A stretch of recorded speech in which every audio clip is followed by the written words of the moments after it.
बिस्मिल्लाहिर्रहमानिर्रहीम। अस्सलामु अलैकुम। शादी के दूसरे दिन ही मेरा जमाई मेरी बेटी को छोड़कर चला गया कि ये मुझे खुश नहीं कर पाई। ये सुनते ही मुझ पे क़यामत टूट पड़ी और मैं उसे बड़े से बड़े डॉक्टर के पास ले गई। सबका कहना था कि ये बिल्कुल ठीक है। एक दिन मेरी बेटी कहने लगी, फलां मस्जिद में इमाम साहब हैं, वो हर तरह का दम करते हैं। मैं अपनी बेटी को इमाम साहब के पास ले गई। इमाम साहब ने कहा, ये 7 रातें मेरे पास रहेगी। खास दम किए हुए पानी से इसकी मालिश करनी होगी। बेटी को छोड़कर मैं घर आ गई, लेकिन दिल में खटका सा हुआ। वापसी गई तो मेरी रूह कांप गई, क्योंकि इमाम साहब मेरी एक ही बेटी थी और वही मेरे जीने की वजह भी थी। मेरा शोहर तो मेरी बेटी की विदाइश के फौरन बाद ही वफात पा गया था। शोहर की वफात के बाद मुझे और मेरी बेटी को मुआशी तौर पर किसी भी तरह की तंगी का सामना नहीं करना पड़ा था, क्योंकि मेरे शोहर ने बहुत ज्यादा जायदाद विरासत में छोड़ दी थी, जिससे मेरा और मेरी बेटी का गुजारा बहुत अच्छे से हो रहा था। मैंने अकेले ही अपनी बेटी की परवरिश की थी। मैंने कुछ ही दिनों पहले अपनी बेटी का रिश्ता किया तो मेरी सास गांव से सबको साथ लेकर आई थी। मेरी देवरानी और सास ने सारा इंतजाम बहुत अच्छे से संभाला था। मैं बहुत खुश थी कि बेटी का मसला था तो किसी किस्म की कोई परेशानी नहीं हुई थी। कुछ ही दिनों में मेरी बेटी की शादी की रस्में शुरू होने वाली थीं। इस बार मैं खुद वहां जाकर सबको बुलावा देकर आई थी। सब ही बहुत खुश हुए थे। किसी ने भी मुझे ये महसूस ना होने दिया था कि मेरा शोहर अब जिंदा नहीं। ये देखकर मेरी आंखें भर आई थी। अगर मेरा शोहर जिंदा होता तो अपनी बेटी की शादी पर कितना खुश होता। सारा इंतजाम मुकम्मल था। मेरी बेटी अपने घर की हो गई थी। उसकी रुखसती के वक्त मैं बहुत रोई थी। मेरे शोहर की वो आखिरी निशानी थी। लेकिन बेटियां तो होती ही पराई हैं। एक ना एक दिन तो उसे रुखसत करना ही था। इसलिए मैं उसके नसीब के लिए दुआ कर रही थी। मैं अपनी बेटी की शादी से फारिग हुई तो सुकून की सांस ली थी। मैंने रब के हजूर शुक्राने के नफल पढ़े तो बेटी की जुदाई ने एक बार फिर आंखें नम कर दी थी। जिस बेटी को दिलो जान से पाला था, आज उसे किसी के साथ रुखसत कर दिया था। दुनिया का भी निराला दस्तूर है, बेटियों को पालो, बड़ा करो और फिर उसे किसी गैर के सुपुर्द कर दो। दिल दुखी था, आंसू जारी थे। मैं बाहर लान में बैठी बेटी की याद में रोते दिल हल्का कर रही थी, जब अंदर से मेरे मोबाइल फोन की आवाज ने चौंका दिया था। मेहमान तो मेरी बेटी को रुखसत करने के बाद ही अपने अपने घरों को चले गए थे। मैं और चंद मेहमान रह गए थे। वो भी रात होने पर सोने के लिए जा चुके थे। मैं नमाज से फारिग होकर बाहर आकर बैठ गई थी। मुझे एक ही दिन में घर खाली खाली लगने लगा था। मैंने गहरी सांस ली और उठकर अंदर की तरफ बढ़ गई, मगर मेरे जाने तक काल बंद हो गई थी। मैं अपने कमरे में आई और सोने के लिए लेट गई। सोने से पहले बेटी के लिए दुआ करना नहीं भूली थी कि वो अपने घर में सदा हंसती मुस्कुराती खुश रहे। अगले रोज जो मेहमान रह गए थे वो भी चले गए और मैं अपने घर में बिल्कुल अकेली रह गई थी। सारा दिन खाली घर में बुलाई बुलाई फिरती रही। मुलाजमा अपना काम करने के बाद अपने घर चली जाती तो उसके बाद मैं अकेली रह जाती थी। आज मेरी बेटी की शादी को दूसरा दिन था। मुलाजमा काम से जल्दी फारिग हुई तो जाने का पूछने लगी। मैंने भी सोचा जब काम ही खत्म हो गया है तो इसको रोकने का क्या फायदा, इसलिए जाने का बोल दिया। मुलाजमा के जाने के कुछ देर बाद ही मेरा जमाई मेरी बेटी को लेकर घर आ गया। मैं अपनी बेटी को देखकर बहुत खुश हुई थी, मगर जब उसने बेटी को छोड़ने की बात की तो मैं अपनी जगह साकत रह गई थी। शादी के दूसरे दिन ही जमाई मेरी बेटी को छोड़ने चला आया। मुझे लगा वो वलीमे की रस्म करने आया है, लेकिन उसका कहना था कि आपकी बेटी मुझे खुश नहीं कर पाई। मुझ पर क़यामत टूट पड़ी थी। ये बात ही कुछ ऐसी थी कि मैं शर्म से सर झुका गई थी। अब मुझे समझ नहीं आ रही थी कि मैं अपने जमाई को क्या कहूँ, इससे किस तरह के सवाल जवाब करूँ। मैंने अपनी बेटी को देखा जो मेरे जमाई के सामने मेरी तरह सर झुकाए बैठी थी।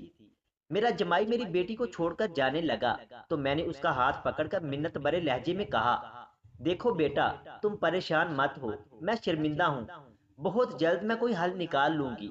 बल्कि मैं इसे समझा देती हूँ, वो नादान है। शायद तुम्हें इसकी कोई बात बुरी लगी है, लेकिन तुम जल्दबाजी मत करो। मैं इस मसले को हल कर दूंगी। तुम तब तक इसे अपने साथ ले जाओ।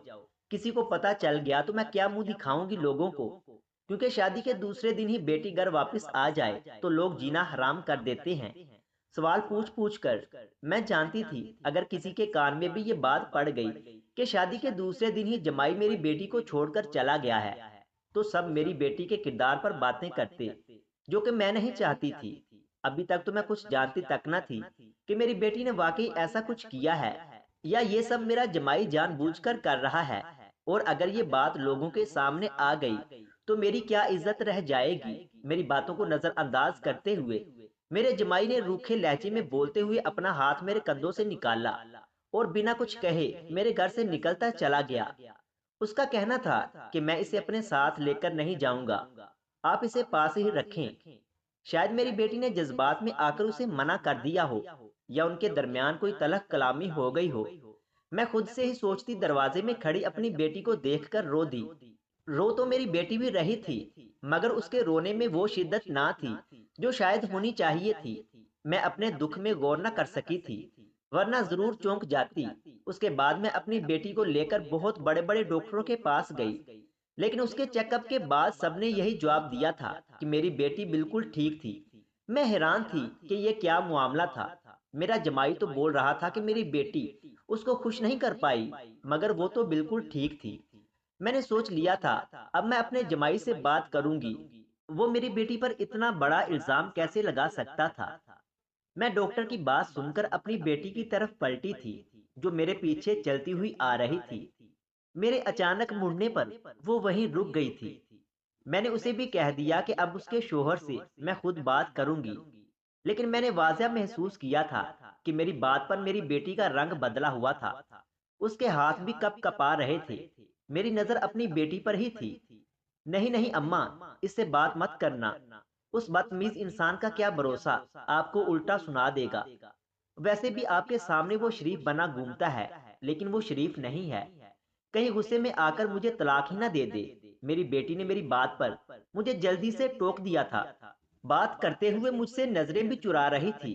मुझे ये बात अजीब तो लग रही थी, मगर क्या कर सकती थी। बेटी थी इसलिए खामोशी इख्तियार कर गई।